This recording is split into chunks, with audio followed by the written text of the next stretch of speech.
Good afternoon. My name is Willow Andreasson. Today I'm going to be reading from Chapter 1 of my book, A Journey into the Mysteries of Life, Lessons from the World Beyond, Book 1, The End of the Beginning. And this chapter is called The Beginning. The chapter is a fairly lengthy chapter, so what will probably happen is I will split this down into two different videos, which I will post up. I'll post up one now or shortly after I've recorded this, and then I'll post up another one a little bit later on in the day. But as of now, I will start off with Chapter 1, The Beginning. I'm going to repeat my earlier statement that I've always believed in a life after what we perceive as death. Death has never really held any fearful sway over me. During my younger days, my peers around me at school always expressed a fear of dying. I could never understand why. I always just knew that the drawing of the final humanly breath was the easy part, the end of the beginning. I was afraid of getting hit by a car, but not because of what it would have done to me. I knew that my passing would affect someone I loved who loved me, and that upset me more than anything else. The same stands true a few decades on. I only fear passing away because I have two beautiful daughters who need so much support in their lives. I strongly feel that my life on this planet, through all its challenges and experiences, good and bad, is just another journey that differs from my previous journey on this little jewel of a planet of ours. It's important, I feel, to describe a little about my background, specifically the belief systems of my family. They were, and remain, an eclectic melody of different tunes. So much so that I will need to elaborate the glorious notation so eloquently expressed upon their individual song sheets. My grandmother. My maternal grandmother, a hugely influential person in my life, and later becoming the focus of one of my most unusual paranormal experiences, was born in Naples during the early 1920s. Given the location of her birth, she was raised as a Roman Catholic. If family folklore is correct, I understand she had learned to read the Bible in two different languages by a young age, Italian and Latin, expanding that to a third upon her move to England in the late 1940s. From memories of our conversations, it would appear that my grandmother began to challenge the religious status quo from a young age. Her questionings of the Catholic catechism led her to inevitable confrontations with the nuns at her strict convent school. In fact, any deviation from the norm was met with punishments which were unwarranted and cruel. One such punishment entailed being forced to kneel on a hard floor in the corner of the classroom for 6 hours at a time. My grandmother was, if I recall correctly, only 6 years old at the time of her own similar punishment.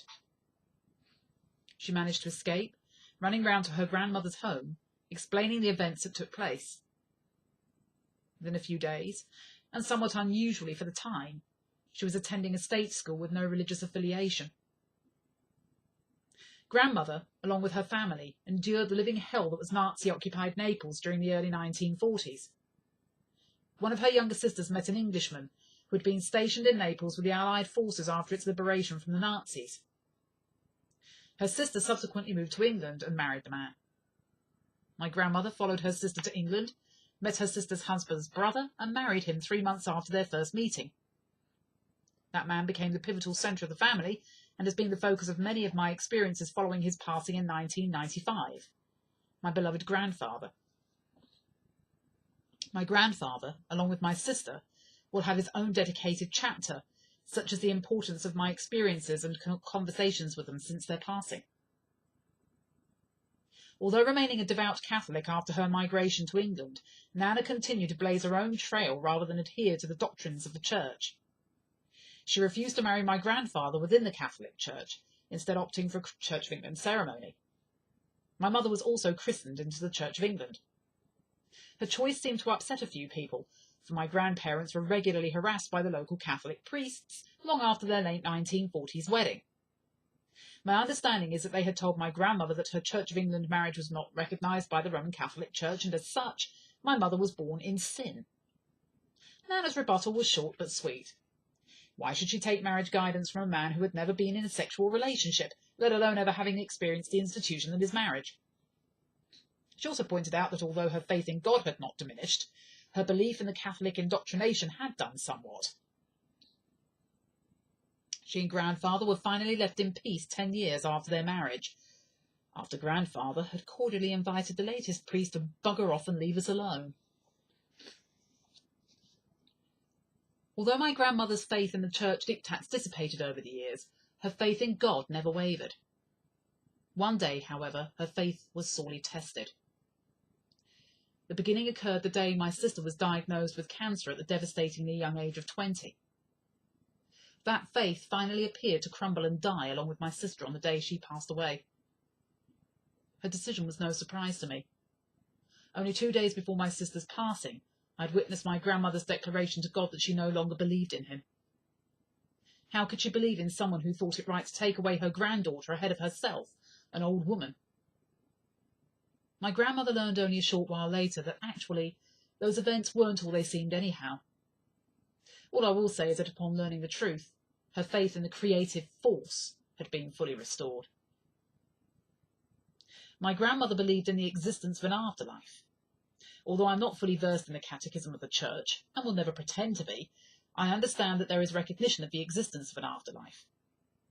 The catechism also allows for the existence of the Holy Ghost.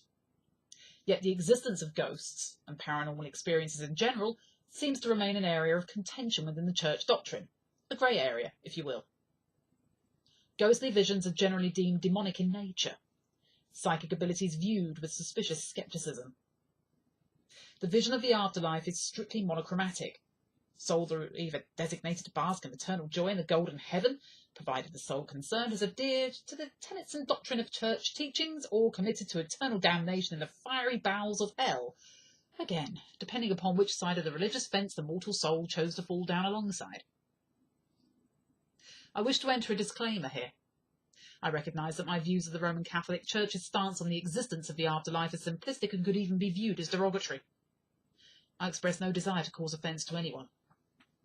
As mentioned, I am not fully versed with the doctrines of the Catechism. I am no hardened Catholic scholar. I am what I would class an armchair theologian. I'm teaching myself as time goes on.